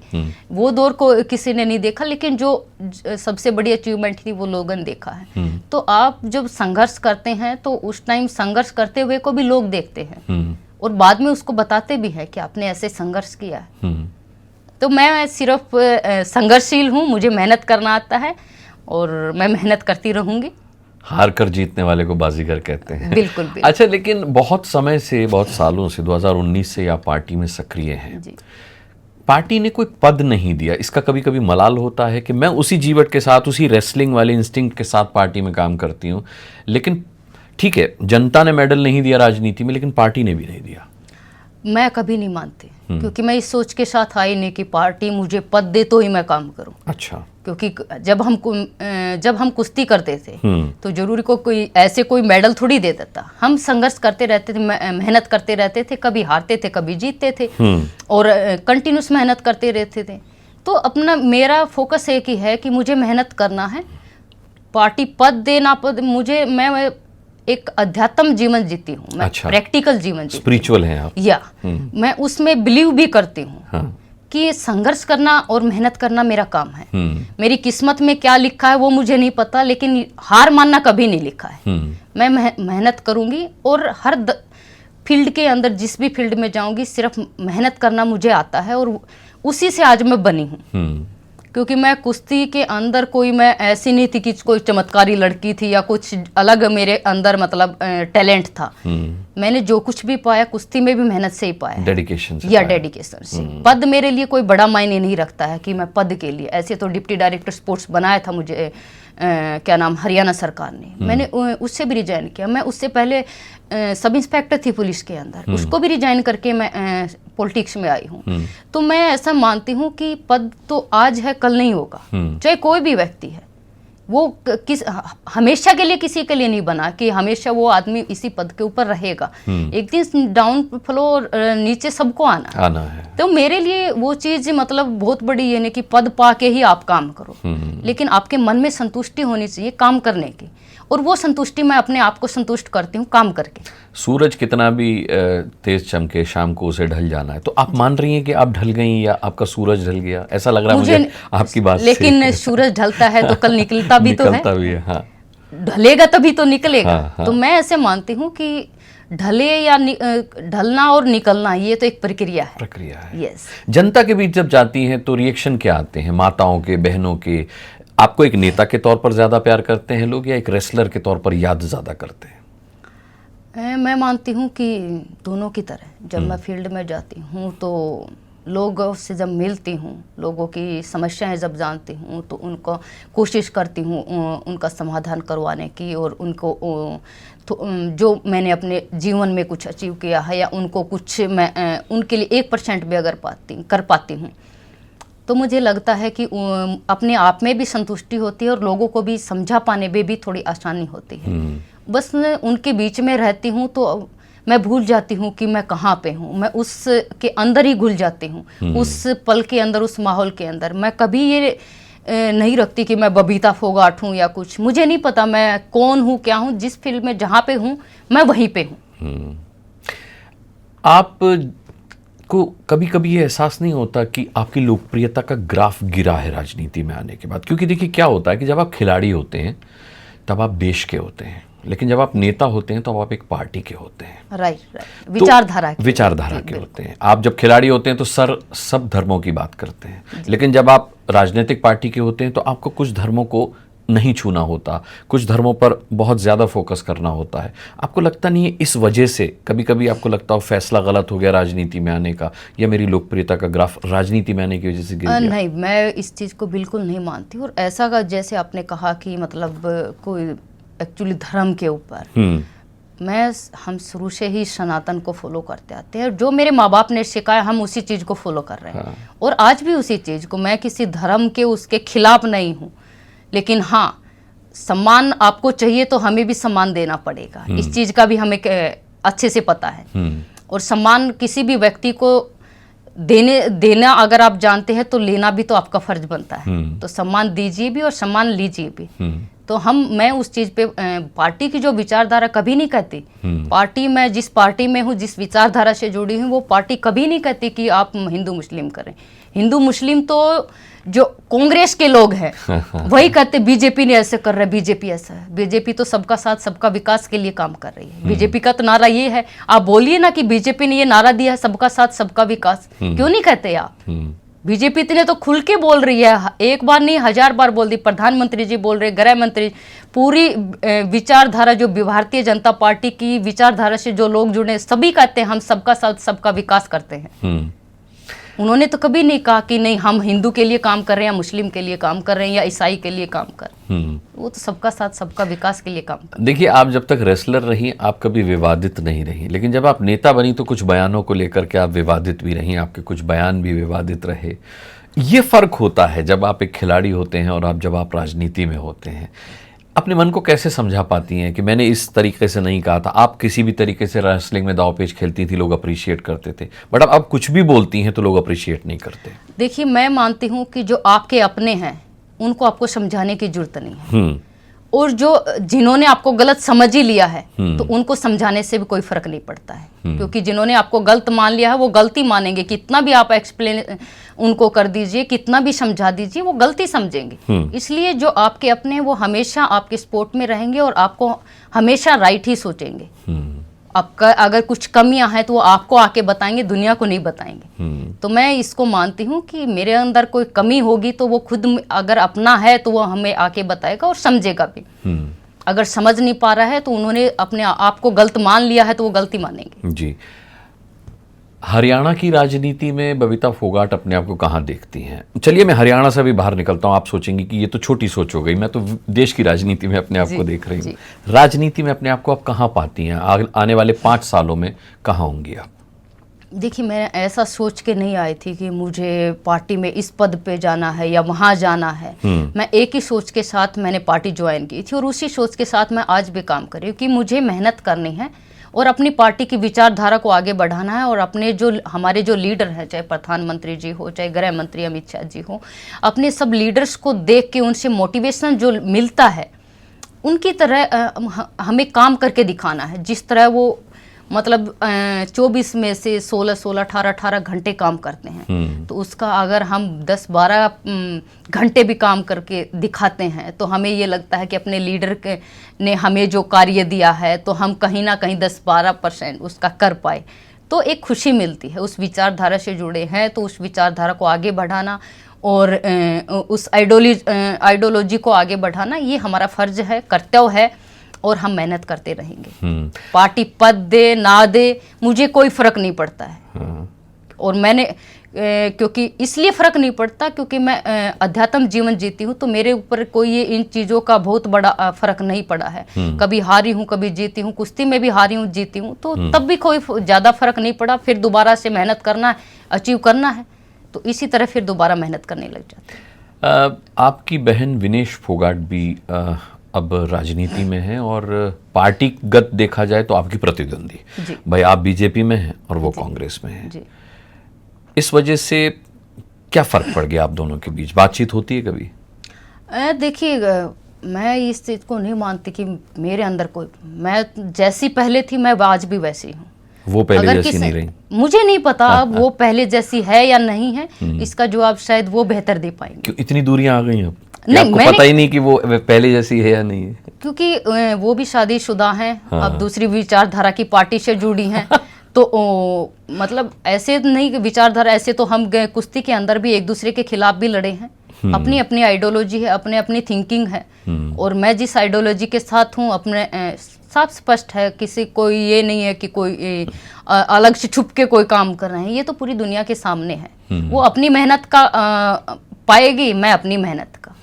जो मेरी मेहनत का, मेरी किस्मत का है वो मुझे मिलेगा, उसकी मेहनत का, उसकी किस्मत का उसे इसको आप मेहनत मानती हैं या कोइंसिडेंस मानती हैं कि विनेश फोगाट ने चुनाव लड़ा, वो जीत भी गई, वो विधायक भी हैं? आप के मन में इस बात का मलाल आता है कि मैं ये नहीं कर पाई? कभी कभी इस तरह का डिफरेंस आता है? 1% भी नहीं, कभी भी नहीं। क्योंकि मैं अपने जीवन पे फोकस करती हूँ कि मुझे क्या करना है। अगर मैं हार गई तो मैं अपनी कमियों को ढूंढती हूँ, अगर मैं जीत गई तो मैं अपनी उस चीज को आगे, जिस चीज के लिए मैंने मेहनत की है उस चीज को और आगे कैसे बढ़ा पाती हूँ, उसके लिए फिर मेहनत करती हूँ। तो आपने कहा मेहनत का फल है जिसको जो मिलता है। विनेश को जो मिला वो उनकी मेहनत की वजह से मिला या फिर विवाद की वजह से मिला? उसकी किस्मत, उसकी मेहनत तो क्योंकि पार्टी ज्वाइन उसी टाइम किया था उन्होंने, तो कुछ भी लगा लीजिए आप, वो उसकी मेहनत। आपने भी तो आकलन किया होगा। मैं इस चीज का आकलन क्योंकि धरातल के ऊपर लोग क्या सोच रहे हैं, आकलन वो करते हैं, और लोगों के मन में क्या है वो चीज है। और थोड़ा इमोशनली भी रहा है वो टाइम जो था, वो इमोशनली टाइम था, तो इसलिए उस चीज का भी बेनिफिट जब उनको पार्टी ज्वाइन करके टिकट दिया गया, तो उस टाइम क्योंकि ओलंपिक्स के अंदर ये सब जो हुआ था, जो फाइनल में पहुंच के 100 ग्राम वेट से रह गया था, तो लोग जो हैं वो इमोशनली कनेक्ट हो गए थे। सबसे ज्यादा इमोशनली कनेक्ट तो महावीर फोगाट जी हुए थे, वो रोए थे। बिल्कुल 3 बार मैंने सुना, आपने कहा वो 3 बार रोए थे जी, और तीसरी बार, आखिरी बार वो तभी रोए थे जब विनेश फोगाट के साथ ये सब ये कुछ तो हुआ। कैमरे के सामने है, कैमरे के सामने मैंने खुद उनको रोते हुए देखा है। और जब, क्योंकि मैं पापा के पास नहीं थी, तो और मैंने जब पापा को कैमरे में देखा तो मेरे खुद के आंसू आए कि मेरे पापा मतलब बच्चे की तरह रो रहे हैं। लेकिन विनेश फोगाट उन्हें भूल गई, जहां उन्हें अपने साथ अपने गुरु को रखना था वहां वो उन्हें भूल गई। गुरु रो रहा है लेकिन शिष्या को कोई फर्क नहीं पड़ा, ऐसा अब हो सकता है उन्होंने वो अचीव कर लिया हो वो चीज, आज उनकी जरूरत ना हो शायद। वो तो वही बता सकती हैं कि उन्होंने ऐसा क्यों किया या क्यों कर रही है, वो उसकी सोच, उसकी समझ उसके पास है। आप भी इमोशनल हुई थी, मैं कई टीवी इंटरव्यूज में आपको देखा था, विनेश के साथ जो कुछ हुआ वो आपको भी अच्छा नहीं लग रहा था। लेकिन गीता फोगाट कुछ अलग ट्रैक पर चल रही थी। मैं उनका एक ट्वीट याद कर रहा हूँ, उन्होंने लिखा था, छल का फल आज नहीं तो कल। नहीं, उस इमोशनली, क्योंकि जिस गुरु ने आपको यहाँ पर पहुँचाया है, और उस गुरु के लिए आप 2 शब्द भी नहीं लिख पा रहे हैं। आपने इतना लंबा 10 लोगों का नाम गिनवा दिया, उसमें महावीर फोगाट का आपने जिक्र तक नहीं किया, तो आप सोच सकते हैं वो कितना इमोशनल होगा। सिर्फ एक पिता के तौर पे नहीं कि हमारे पिता हैं, उनके ताऊ हैं, ये उन्होंने कभी फर्क भी नहीं किया। मेरे पापा ने बचपन से एक ही चीज कही है, मैं एयरपोर्ट पे उसी को लाने जाऊंगा जो ओलंपिक से मेडल लाएगी। और मेरे पापा हालांकि सोनीपत आ चुके थे विनेश को लाने के लिए, और जब उनको ये सब चीजें पता चला, वो सुबह उनके आंखों में आंसू और वापस गांव में गई। ओह, तो आप सोचिए उनके लिए कितना इमोशनल। मतलब वो कहते थे कि मैं जो मेडल लेके आएगा उसी को लेने के लिए एयरपोर्ट जाऊंगा। आज तक मेरे पापा, हम किसी भी बहन भाई को, और जबकि वो मेडल नहीं ला रही थी तब भी उनको लेने के लिए वो गए। बिल्कुल, मतलब वहां तक पहुंची है, लेकिन उन्होंने अपने मन से कि भाई उन्होंने मेडल जीता है, आज 100 ग्राम से भले, लेकिन वो उस जगह पे पहुंचे तो वो इसलिए लेने के लिए जा रहे थे। और उन्होंने फिर आइडिया ड्रॉप किया कि जो मेरी शिष्या ही मुझे भूल गई तो फिर मैं शिष्य नहीं, मतलब उन्होंने आप वो पूरा आप ट्वीट निकाल के देख लीजिए कि वो सब चीज़ें उन्होंने 10 लोगों का नाम लिखा है, उनका 10 लोगों को थैंक यू बोला है, और जिसमें उनका सबसे बड़ा जिनका योगदान था, उनको बनाने वाले, उनको पहुंचाने वाले, हर तरह से उन्होंने पिता से कम कभी उन्होंने आका ही नहीं, हर मुकाम पे, हर जगह पे। और न कभी कोई गांव के लोग कहीं भी आप पूछ लीजिए, कोई भी ये नहीं कह सकता कि उन्होंने फर्क किया है। कोई फर्क किया है। अगर फर्क करते तो वो विनेश को एयरपोर्ट लाने क्यों जाते, अपनी बेटियों को लाने जाते। ओलंपिक तक तो हम भी गए हैं, हमें भी लेके आ सकते थे। उनकी कथनी और करनी में फर्क नहीं था। गुरु तो गुरु ही होता है, गुरु के बिना तो आज तक कोई बना नहीं। विनेश की कथनी और करनी में फर्क क्यों आया? अब उसकी सोच शायद वो बड़ी हो गई है या ज्यादा समझदार हो गई है, अब तो मुझे लगता है वही बता सकते हैं इस चीज को। अब देखिए, इसका जिक्र करते हुए आप इस वक्त भी इमोशनल हो गई। मैं समझ सकता हूँ कि कितनी टची हैं आप इस पूरे मसले को लेकर, क्योंकि मैंने बचपन से सब चीजों को देखा है। उन सब चीजों को मैंने अपनी आंखों से देखा है कि मेरे पिता ने किस तरह बनाया उनको, और कोई आदमी इस तरह से भूल नहीं सकता है। और अगर वो भूल रहा है तो कहीं ना कहीं शायद उनकी बहुत बड़ी भूल है। हर्ट हुए महावीर जी? हर्ट हुए तो मैं तभी हर्ट हुए हैं तो आपने देखा कि वो किस उनके पैर कहाँ तक वो सोनीपत लेने आए हैं वहाँ पे उनको, और वापस उस गांव में जाना पड़ रहा है बिना लिए। बिना हालांकि गांव में गई है तब भी गए हैं पापा, उन्होंने अपना फर्ज तब भी निभाया है। गांव में जब वो गई हैं, उनका सम्मान समारोह रखा गया है, वहां पे भी गए हैं वो, उन्होंने अपना फर्ज निभाया है। अब उन फर्ज जिसको निभाना चाहिए था वो उनका काम है। क्या लगता है बबीता आपको कि ये हालात कहाँ से बिगड़े? जंतर मंतर पर प्रदर्शन के बाद से बिगड़े या ये कुछ अनबन उससे पहले से थी? ऐसा मुझे नहीं लगता कि हालात उससे पहले थे या कुछ भी था। शायद उसके मन में कुछ और हो सकता है, या किसी ने उनको बहका दिया होगा, या कुछ और उनके दिमाग में फिट कर दिया होगा। ये तो मुझे लगता है वो बेहतर जवाब दे सकते हैं इसका। मैंने इस तरीके की बात भी सुनी थी कि आपने और तीरथ राणा जी ने ही प्रदर्शन की परमिशन दिलवाई थी जंतर मंतर पर, क्योंकि आपकी कुछ महत्वाकांक्षाएं थी। क्या सच्चाई है इसमें? नहीं, महत्वाकांक्षा पहली बात तो जो आपने आप कह रहे हैं कि मैंने उनको परमिशन दिलाई थी। हाँ। आप परमिशन लेटर देखेंगे कहीं भी मेरे सिग्नेचर नहीं है। तो सोचिए आप, मेरे सिग्नेचर नहीं है, बगैर मेरे उसके इजाज़त के ये किसने परमिशन ली है और किसने ये सब गेम खेला है, ये तो वही जाने जिसने भी खेला। फिर आपका नाम क्यों आया जब आप इन्वॉल्व नहीं है? मुझे खुद उस टाइम पे पता चला था जब वो लेटर और सब सामने आया। फिर मैंने देखा कि ये किसने किया है, ये तो मैंने किया ही नहीं, कि ये कहाँ से आ गया है। तो फिर मैंने देखा तो पूरा वहाँ पे कहीं भी मेरे सिग्नेचर नहीं है, कि ये तो शायद किसी ने बदनाम करने के लिए ऐसा किया है। क्योंकि जो इसको आप दौड़ के नहीं हरा सकते, ये तो फिर लोग बदनाम करके आपको हराने की या तोड़ने की कोशिश करते हैं। तो एक सच्चाई तो ये है।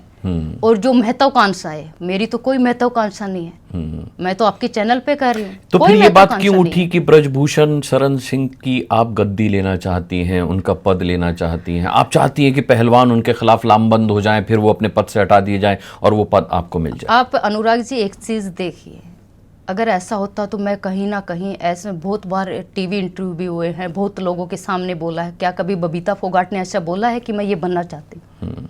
मैंने आज तक नहीं बोला किसी को।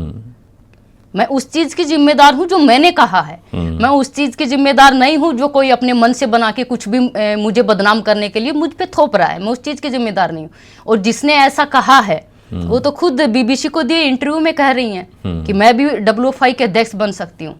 और फिर अपने क्वालिफिकेशन भी, साक्षी मलिक की बात कर रही हैं, जिसकी भी आपने पूछा है, मैंने उसका बताया है। हाँ। कि आप जिसने मुझ पे आरोप लगाए हैं वो तो खुद बीबीसी को, ये आंदोलन खत्म होने के बाद की बता रही हूँ, बीबीसी को दिए इंटरव्यू में कह रही हैं कि मैं भी WFI के अध्यक्ष बन सकती हूँ। क्यों नहीं बन सकती? क्वालिफिकेशन भी गिनवा रही हैं कि मैं ओलंपिक की मेडलिस्ट हूँ, मैं MA पास हूँ, और अपनी क्वालिफिकेशन गिनवा के कि मैं भी बनना चाहती हूँ। तो आप महत्वाकांक्षा देखिए किसकी है। और मैं तो आपके चैनल पे अभी भी कह रही हूँ, न कभी बबीता फोगाट WFI के अध्यक्ष बनना चाहती थी और न कभी बनना चाहूंगी। मेरी सोच नहीं है ऐसा। मैं अपने फील्ड में, हाँ, पार्टी ने मुझे टिकट दिया, मैं वहां उस क्षेत्र में काम कर रही थी और कर रही हूँ और करती भी रहूंगी, आगे भी करती रहूंगी। पार्टी मुझे कुछ पद या टिकट दे ना दे, मैं कल भी काम कर रही थी और आज भी कर रही हूँ। मैंने मान लिया कि आप इस कॉन्स्पिरेसी में शामिल नहीं थी और आपको घसीटा गया, लेकिन बबीता ये भी तो सच है कि जब आपके साथियों को आपकी जरूरत थी जंतर मंतर पर, तो आप उनके साथ नहीं थे। कौन कहता है? ये तो सवाल ही पैदा नहीं होता कि मैं उनके साथ, मैं खिलाड़ियों के साथ ना हो। कभी भी सवाल ही पैदा नहीं होता कि मैं उनके साथ ना हो। लेकिन जब जो खिलाड़ियों की उचित मांगे थी, मैं उसके साथ थी, और जो कि सरकार ने मानी भी है। लेकिन जब अपने राजनीतिक स्वार्थ या खुद का स्वार्थ जब उन्होंने आगे रख के और खिलाड़ियों के हितों की बात पीछे छोड़ दी, तब मैं उनके साथ नहीं थी। या फिर आप इसलिए नहीं थी क्योंकि आप बीजेपी में थी और बीजेपी की तरफ से कोई इंस्ट्रक्शन? पहले भी तो उनके साथ में थी। सरकार ने उनकी मांगे मानी भी हैं। जो भी कहा है उन्होंने, सरकार ने मांगे मानी हैं, और जो उचित मांगे थी, बिना पूर्वाग्रह की मांगों के मैं साथ नहीं थी। खिलाड़ियों के हितों के लिए कल भी थी, आज भी हूँ और आगे भी रहूंगी। और जिस प्रकार आपने देखा भी है, अभी मुझे लगता है 20-25 दिन पहले की बात है, माननीय खेल मंत्री मनसुख मांडविया जी ने खेलों के हित में जो त्रुटियां जो थी, जो निकल के आई सामने, उन त्रुटियों को दुरुस्त करते हुए उन्होंने खेल महासंघों को निर्देश किए हैं। ये एक से सोच बताता है कि आप खेलों को लेके कितने गंभीर हैं, खेलों के प्रति आप कितना सम्मान रखते हैं और कितना आप खेलों को आगे बढ़ाना चाहते हैं। ये प्रधानमंत्री जी की सोच है और उनकी सोच की बदौलत ही आज स्पोर्ट्स जो है वो इतना आगे बढ़ रहा है। इसका नुकसान हुआ आपको राजनीति में? लोगों ने कहा आपसे कि आप वहां पहलवानों के साथ नहीं थी या आपकी पार्टी पहलवानों के साथ नहीं थी और आपने गलत पार्टी ज्वाइन की? किसने क्या बोला मुझे कोई फर्क नहीं पड़ता है। मैंने क्या किया मुझे उससे फर्क पड़ता है। मैंने अपनी तरफ से न खेल, मैं अपने खिलाड़ियों के भी साथ थी, मैं अपनी पार्टी के भी साथ थी, जो मुझे उचित लगा मैंने किया। बट ये दोनों चीजें तो पॉसिबल नहीं है कि आप पार्टी के साथ भी थी और नहीं, खिलाड़ियों की जो उचित चीज मांगे थी, जो खिलाड़ियों को वहां पे आप क्यों नहीं रह सकते? पार्टी आपको ये थोड़ी करे कि आप खिलाड़ियों की उचित मांगों को हमारे सामने मत रखिए। और हमने रखा है और पार्टी ने माना भी है। आपके साथ ये भी कह सकते हैं कि अगर हमारे साथ थी तो राजनीति छोड़ के आ जाती, हमारे साथ थी तो धरने पर बैठती वहां। ये तो शर्त रखी है। अच्छा, रखी है। हाँ। लेकिन मैंने कहा इससे हासिल क्या होने वाला? दीपेंद्र हुड्डा, भूपेंद्र हुड्डा, पूरा विपक्ष वहां पे जाके बैठा, क्या हासिल करवाया? सिवाय खिलाड़ियों को बदनाम करके, सिवाय कुश्ती को बदनाम करने के अलावा कुछ भी हासिल नहीं किया। कुछ भी। क्या हासिल किया? अगर उन्होंने किया है तो पर्सनल कुछ हासिल जरूर कर लिया होगा, लेकिन खेल को नुकसान पहुंचा है इससे। क्यों खिंचा था ये धरना इतना लंबा? साक्षी मलिक, विनेश फोगाट, बजरंग पुनिया, जंतर मंतर पर इतने लंबे समय तक ये लोग धरना क्यों करते रहे? अब ये तो मुझे लगता है कि वो सबके पूरी दुनिया के सामने है कि उन्होंने खिलाड़ियों के हितों की, आप जीवंत मेडल को आप गंगा में बहाने जा रहे हो, ये अगर कोई पूछने वाला हो कि ये आइडिया आपको किसने दिया? हाँ। जो देश का सम्मान था, जो सर्वोच्च सम्मान, जो खेल रत्न और ये सब, वो देश का दिया हुआ सम्मान था। राष्ट्रपति देती हैं, देश का दिया। जबकि विनेश ने खुद कहा है कि मेरे मेडल को मेरा देश का मेडल नहीं समझा गया, मेरा मेडल समझा गया। लेकिन उस टाइम हमें भी तो ख्याल रखना चाहिए, जब वही सम्मान जो देश ने दिया था आपको, उस सम्मान को आप ठोकरों में रख के आ रहे हो। वो भी तो देश का सम्मान है, वो आपका सम्मान नहीं। आपका सम्मान के साथ साथ वो सबसे बड़ा देश का सम्मान है, देशवासियों ने आपको दिया है। हमें भी तो इस चीज का ख्याल रखना चाहिए। किसने दिया होगा ये आइडिया उनको? क्योंकि मुझे नहीं लगता कि जिसको देश का इतना सम्मान और प्यार मिला है, सबके सामने दिख ही रहा है। कांग्रेस उसके पीछे दिख रही है, ये तो दिख रहा है पूरा। कांग्रेस जिस तरह से कांग्रेस ने उसको हाथ में लेके जहां तक पहुंचाया है, खिलाड़ियों का तो कोई हित इसमें नहीं सदा है। खिलाड़ियों के लिए क्या करवाया आपने? बताइए एक भी चीज। विपक्ष ने कुछ करवाया हो या जो खिलाड़ी वहां पे जो अपने आप को खिलाड़ियों के मसीहा मानते थे, उन्होंने कुछ करवाया हो? बताइए तो सही, क्या करवाया? पर्सनल हितों को छोड़ के और कुछ नहीं करवाया। पर्सनल हित साधे हैं वहां पे और वो सबके सामने है। और जिनका नाम आप कह रहे थे, साक्षी मलिक को मैं पूछना चाहती हूँ कि दूसरी बार आंदोलन खत्म करने के नाम पर WFI का कौन सा पद उन्होंने मांगा था और किससे मांगा था? बताना चाहिए देश को। सच्चाई सबके सामने तब आएगी, बताना चाहिए साक्षी मलिक को। किससे मांगा था? मुझे तो पता है, मैं चाहती हूँ वो अपने मुंह से बताए देशवासियों को कि WFI का कौन सा पद मांगा था। अब वो कह देंगे इंटरव्यू सुन करके तो हवा में बबीता तीर मार कर चलेगी, उसी से पूछते हैं आप। तो BBC को दिए इंटरव्यू में, वो तो हवा में नहीं है, BBC को दिए इंटरव्यू में खुद कर रही हैं WFI के अध्यक्ष बनना चाहती हूँ और क्यों नहीं बन सकती। क्वालिफिकेशन भी गिनवा रही है, वो तो झूठ नहीं है, वो तो उनके मुंह के ही शब्द है। लेकिन बबीता फोगाट ने तो आज तक किसी के टीवी मीडिया चैनल ने किसी के ऊपर भी कोई इंटरव्यू में या किसी टीवी चैनल पे या कहीं भी कोई भी ऐसा बयान दिया हो कि मैं WFI अध्यक्ष बनना चाहती हूँ, कभी भी कुछ। क्या विनेश को राजनीति में जाना चाहिए था? क्या उन्होंने मौके का सही इस्तेमाल किया या ये उनको दाम उल्टा पड़ेगा? देखिए, मुझे लगता है कि ऐसे तो राजनीति में कोई भी किसी समय जा सकता है, हर किसी की अपनी विचारधारा है। टाइमिंग की बात कर रहा हूं मैं, जिस टाइमिंग पे उन्होंने राजनीति, क्योंकि उनका तो स्वागत किया कांग्रेस ने ना। आपके पिता उन्हें लेने गए थे सोनीपत, लेकिन लेकर कौन आया? सबने देखा है, हुड्डा साहब लेकर आए जी, सबने देखा है। कोच वही थे फिर जी, कोच वही थे फिर। तो क्या है ये टाइमिंग का उन्होंने फायदा उठाया या नाजायज फायदा उठाया? मेडल आप मुझे बताइए, मेडल तो क्या नाम है, अमन सहरावत भी लेके आया था मेडल, तो और भी बहुत सारे खिलाड़ी लेके आए थे, मनु भाकर भी लेके आई थी। उनको क्यों नहीं लेने गए? ये तो देखने और सोचने की चीज है। और ये उनका पर्सनल विचार है, उसकी पर्सनल थिंकिंग है, उसमें कुछ कहने। आपको लगता है उन्होंने मौके को भुना लिया? उसने मौके को भुना लिया या क्या किया वो तो वही जाने। बट वो खुद क्या नाम है, इंटरव्यू के अंदर, ओलंपिक से आने के बाद का इंटरव्यू में कह रही है कि वो 2032 तक खेलना चाहती थी। तो मतलब सपना उसका क्या था 2032 तक खेलने का, कि मैं और मेरी भतीजी 2032 तक खेलने का मेरा सपना था। तो ये बीच वो में तो आरोप ही लगाते ना कि जैसे कांग्रेस की तरफ से भी आवाज आई, विपक्षी पार्टियों की तरफ से, कि कॉन्स्पिरेसी हुई विनेश के खिलाफ। तो ये कहा जा सकता है कि भाई जब तक मोदी सरकार सत्ता में है तब तक 32 क्या कभी भी नहीं जीत पाएगी विनेश फोगाट, तो क्योंकि राजनीति हो रही है उसके अगर साथ। राजनीति होती तो 2000 क्या नाम है अभी 24 का ओलंपिक भी नहीं खेल पाती। आपके उसके खुद के ट्वीट देखिए। मनसुख मांडविया जी को रिक्वेस्ट किया है कि मैं अपने भाई को ले जाना चाहती हूँ और मेरे भाई का वीजा नहीं लगा है। मनसुख मांडविया खेल मंत्री जी ने उनकी बात का सीरियसली लेते हुए, सम्मान रखते हुए और खिलाड़ी को सपोर्ट करने के लिए कि हमारे देश के खिलाड़ी हैं, वो देश के लिए खेलने जा रहे हैं, भाई का भी वीजा लगवाए, उनके हस्बैंड भी उनके साथ में थे, पूरा स्पोर्टिंग स्टाफ स्पेशली उसके साथ भेजा है। एक फिजियो था, एक डॉक्टर था, एक ट्रेनर था उनके साथ में। तो ये छोटी चीज नहीं है उनके लिए। देश का खिलाड़ी है, जितना सम्मान उन्होंने दिया है। विनेश ऐसा छोटी सोच रखती होगी, लेकिन देश के प्रधानमंत्री और देश के खेल मंत्री की ये छोटी सोच नहीं थी। अगर छोटी सोच होती तो इन सब चीजों के लिए सपोर्ट नहीं करते। और हालांकि विनेश ने उल्टा थैंक यू भी किया मनसुख मांडविया जी को। फिर हालात क्यों बदले, फिर विनेश क्यों बदली? अब विनेश क्यों बदली, उन्होंने ऐसा क्यों किया, या उनके कांग्रेस ने उनसे बुलवाया है, ये तो सबके सामने है। जब तक रेसलर थे सब तब तक एक सूत्र में बंधे हुए थे। जब से राजनीति हुई तब से अलग अलग हो गए। बजरंग पुनिया कुछ कहते हैं, साक्षी मलिक कुछ कहती हैं, विनेश फोगाट कुछ कहती हैं, आप कुछ कहती हैं। आपको नहीं लगता कि राजनीति ने आपके संबंधों में फूट डाल दी है? मैं मानती हूँ कि देखिए, फूट डालना ये समय की मैं मानती हूँ कि समय जो है वो बहुत बलवान होता है। कब किससे बन जाए, कब किससे टूट जाए, इसका कुछ नहीं कहा जा सकता। बट अपनी अपनी थिंकिंग है। पॉजिटिव सोचिए, पॉजिटिव रहिए, और पॉजिटिविटी जितनी फैला सकते उतनी फैलाइए। किसी ने रोका नहीं है पॉजिटिविटी फैलाने के लिए। विनेश अगर राजनीति में और ऊपर जाती है, अभी विधायक बनी है, फिर वो अगर सांसद बन जाती हैं, तो कोई दिक्कत है आपको उससे? मुझे क्या दिक्कत हो सकती है? अब मैं ओलंपिक तक गई हूँ, विनेश ओलंपिक में फाइनल तक पहुंची है, मुझे क्या दिक्कत हो सकती? मैंने जो मेहनत किया वो मैंने पाया।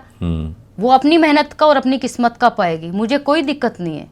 न किसी से दिक्कत है और न कभी किसी से दिक्कत होगी। मुझे अपना कॉम्पिटिटर मैं खुद ही हूँ। मुझे अपने आप को ही हराना और अपने आप को ही जिताना है। आपको नहीं लगता कि आपके राजनीति में आने से, विनेश के आने से, या कल को कोई भी इस तरीके से बजरंग पुनिया आ जाए या फिर साक्षी मलिक आ जाए, तो एक मैसेज डाइवर्ट हो जाएगा? पहले क्या होता था कि रेसलिंग इसलिए कर रहे हैं क्योंकि मेडल लाना है देश के लिए जी। अब हो सकता है कि आने वाली जनरेशन के दिल में ये आ जाए कि रेसलिंग इसलिए करना है क्योंकि राजनीति में जाना है, विधायक बनना है, एमएलए बनना है। किसी भी चीज़ को, मेडल को या हार को भुना लेंगे और राजनीति में आ जाएंगे। नहीं, जो कुश्ती करने वाला अगर ऐसा सोच लिया, वो कुश्ती पहलवान बन ही नहीं पाएगा। अच्छा। सबसे बड़ी चीज है, एक फोकस के साथ ही आप पहलवान बन सकते हैं। मेरे पापा कहते थे पहलवान बनना इतना आसान नहीं है, लोहे के चने चबाने जैसा है। तो वो लोहे के चने कैसे चबाए जाते हैं, कुश्ती के अंदर एडी से लेके चोटी तक का जोर लगता है। तो आप सोचिए, बिना फोकस के आप कुश्ती करना तो बहुत छोड़िए, आप मैट पे खड़े भी नहीं हो पाएंगे।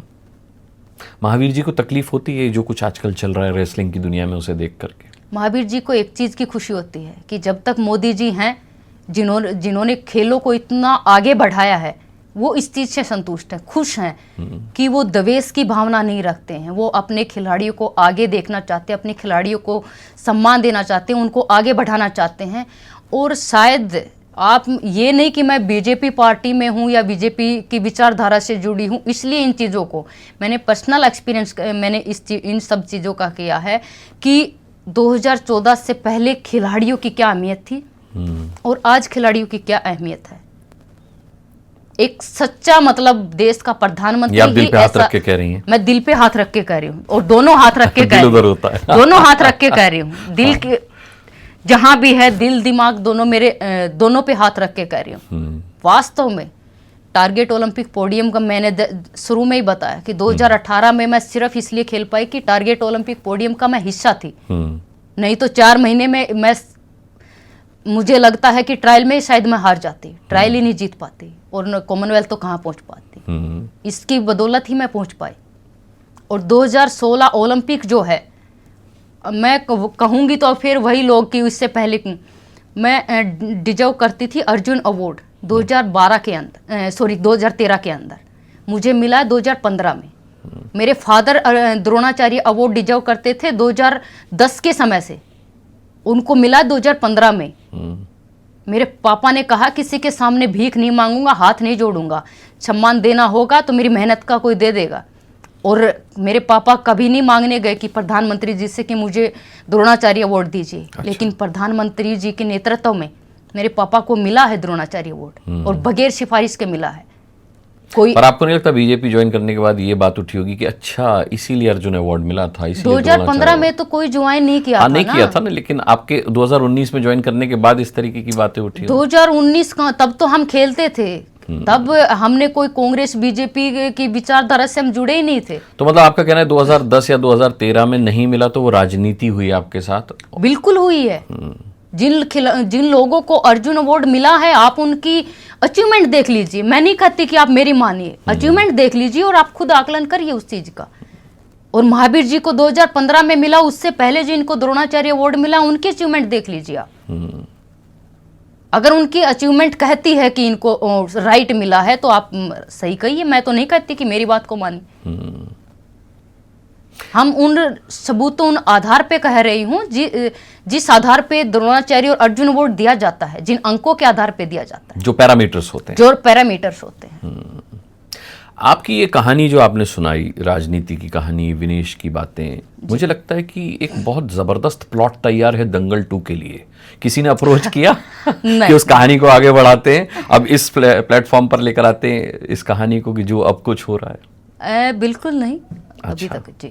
दंगल की मैंने बात की तो मुझे याद आया, आपका तब ये भी आरोप था कि दंगल ने 2000 करोड़ कमाए लेकिन आपको सिर्फ 1 करोड़ मिले, यानी कि उसने आपकी ख्याति को भुनाया, पैसे कमाए, लेकिन आपको आपका ड्यू नहीं दिया गया। आमिर खान का इस पर कोई रिएक्शन आया? जो कॉन्ट्रैक्ट जो था वो पहले हो चुका था। अच्छा, कि इतने मिले? कॉन्ट्रैक्ट पहले हो चुका था, और कॉन्ट्रैक्ट के ऊपर जो भी उस टाइम पे जो कॉन्ट्रैक्ट, तो जब नितेश तिवारी जी ने जब स्टोरी लिखी तब तक तो आमिर जी इस फिल्म में कहीं थे ही नहीं। अच्छा। उसके बाद में और वो डायरेक्ट उसके बाद आमिर जी ने खुद किया है उस फिल्म को। लेकिन उस टाइम पे कोई भी ऐसा ये नहीं था कि ये पाना है या कुछ, बस ये था कि जब नितेश जी ने पूरी स्टोरी लिखी, सुनाया, तो उस टाइम पे जो कॉन्ट्रैक्ट हुआ वही कॉन्ट्रैक्ट पे। चेतन भगत की जब किताब पर फिल्म बनी थी तो कॉन्ट्रैक्ट में जितने पैसे थे उतने मिले, लेकिन जब फिल्म हिट हुई तो एक्स्ट्रा ग्रेशिया भी उन्हें दिया गया। तो आमिर ने ऐसा कुछ प्रस्ताव रखा कि? कभी नहीं रखा। अच्छा, कोई रिएक्शन भी नहीं आया उनका? No no. आप इसे अन्याय मानती हैं या ठीक है, मतलब कोई बात नहीं, कॉन्ट्रैक्ट था तो जितना कॉन्ट्रैक्ट था उतना मिल जो कॉन्ट्रैक्ट था वो तो देखिए, राइट तो उतना बनता है, वो तो अप्रिशिएट करे, वो उनका काम है।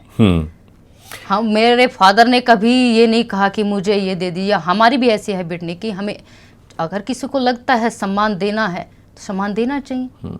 लेकिन उस फिल्म से आपको वैश्विक पहचान मिली, आप मानती हैं कि ये भी तो एक सम्मान है, ये भी तो एक एक्स्ट्रा ग्रेशिया है? बिल्कुल। मैं तो पूरी दुनिया जानी बबीता फोगाट, गीता फोगाट। हमने खुद ये पहले भी इंटरव्यू में कहा है कि मेरे पापा ने एक ही बात कही, ठीक, बहुत लोगों ने बोला है ऐसा, आपने नहीं, आपसे पहले बहुत लोगों ने बोला है कि आपको ये सब मिलना चाहिए था, ऐसा करना चाहिए था। हमने कहा कि लोगों ने हमें जो सम्मान और प्यार दिया है, मेरे पापा ने एक ही बात है, हमारे लिए यही काफी है। पैसा तो आनी जानी चीज है, लेकिन लोगों का सम्मान जो है वो हर कोई प्राप्त नहीं कर सकता। वो जो लोगों ने सम्मान दिया वो बड़ी चीज। क्योंकि पहले महावीर फोगाट को, बबीता फोगाट, गीता फोगाट को केवल उन्हीं की फ्रेटर्निटी के लोग जानते थे, उस फिल्म के बाद पूरी दुनिया जानने लगी। बिल्कुल, दुनिया तो देखे ऐसे नहीं है कि सिर्फ उसी फील्ड के लोग जानते थे या जानते थे तभी तो फिल्म बनाई गई। बात है। हाँ। क्योंकि एक कुश्ती में इंटरेस्ट रखने वाले जानते थे, खबरों में इंटरेस्ट रखने वाले जानते थे, लेकिन एक फिल्म के पटल पर आने के बाद जिस तरीके की पहचान, वो कहानी जो है वो घर घर गली गली तक पहुंच गई। हाँ, एग्जैक्टली। विदेशों तक और पहुंच गई है, जो हर गली मोहल्ले में। तो वो पहचान जो लोगों ने सम्मान के साथ दिया है, वो हमेशा हमारे दिल में और हमेशा रहेगी, जिंदा रहेगी। इस फिल्म के बाद आमिर खान ने हरियाणा में कुश्ती एकेडमी बनाने का भी वादा किया था, तो पूरा किया वो वादा? एक टाइम पे बात चली थी, लेकिन वो अधूरी है। फिल्मी हो गई वो बात? फिल्मी हो गई, हवाबाजी में चली गई वो जी। चलते चलते एक संदेश जरूर मैं चाहूंगा कि आप जो रेसलिंग में लड़कियां आ रही हैं, लड़के आ रहे हैं, उनको जरूर दें। बबीता फोगाट का वो संदेश उनके लिए बहुत महत्वपूर्ण रहेगा। मैं अपने खिलाड़ियों को एक ही बात कहना चाहती हूँ कि नेगेटिविटी को अपने दिमाग से आसपास से दूर रखें और पॉजिटिव सोचें। आप कुश्ती के लिए जी रहे हैं, कुश्ती को क्या दिशा देना चाहते हैं उसके ऊपर सोचिए और कुश्ती को और मुकाम जो जितने भी खिलाड़ियों ने अभी तक अपना एफर्ट डालकर कुश्ती को पहुंचा है, आप उससे भी उस कुश्ती को और आगे लेके जाएं। मेरी यही उन सभी खिलाड़ियों को शुभकामनाएं हैं। और मेरा जहां भी स्पोर्ट्स सहयोग की ज़रूरत है, आपकी ये बहन, आपकी ये दोस्त हमेशा आप लोगों के साथ रहेगी। बेझिझक आप लोगों के साथ खड़ी हूँ और खड़ी रहूँगी आपके सही निर्णयों के साथ। और आप आगे बढ़िए, कुश्ती को आगे बढ़ाइए। चलिए बबीता जी, मैं आपको बहुत बहुत शुभकामनाएं देता हूं कि जो आपने सोचा हुआ है वो आप पूरा करें। रेसलिंग के लिए भी, अपने परिवार के लिए भी, खासकर अपने बेटे के लिए जो आपने सोचा है वो आप पूरा करें, और राजनीति में भी आप मिसाल कायम करें, झंडे गाड़ें। मेरी ऐसी शुभकामना है। बहुत बहुत धन्यवाद करना चाहूँगा, आपने समय दिया इस पॉडकास्ट के लिए और इतनी अच्छी बातें की, बेबाकी से की। आपकी बेबाकी तो खैर पूरी दुनिया जानती है, रेसलिंग के क्षेत्र में ही नहीं, लेकिन आप जुबानी रेसलिंग में भी आप कहीं पीछे नहीं है। इसके लिए आपको बहुत बहुत धन्यवाद और बहुत बहुत शुभकामनाएं। दोस्तों, बबीता फोगाट को आप सुन रहे थे इस पॉडकास्ट में। कैसा लगा ये पॉडकास्ट? कमेंट बॉक्स में कमेंट करके बताइएगा ज़रूर। हम बहुत जल्द ऐसे ही एक मेहमान के साथ फिर हाजिर हो जाएंगे अनुराग मुस्कान अनबायस्ड में। तब तक के लिए अपना बहुत बहुत बहुत ख्याल रखिएगा, और ख्याल रखते हुए इस बात का भी ख्याल रखिएगा कि ये चैनल आपको सब्सक्राइब करना है, बेल आइकन प्रेस करना है, जिससे जैसे ही कोई पॉडकास्ट या वीडियो में डालूं उसका नोटिफिकेशन आप तक पहुंच जाए। अगले पॉडकास्ट में, अगले वीडियो में बहुत जल्द आपसे मुलाकात होगी। तब तक के लिए इजाज़त दीजिए। नमस्कार।